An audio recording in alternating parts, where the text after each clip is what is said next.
group of people and they're basically just going to lift the bike. But I would suggest putting it in the back like I'm about to do now. And it's not hard to align it properly.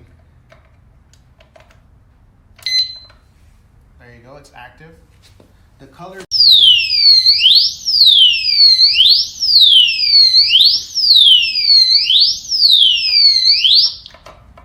Wow, that becomes annoying. It does hurt my ears quite a little bit.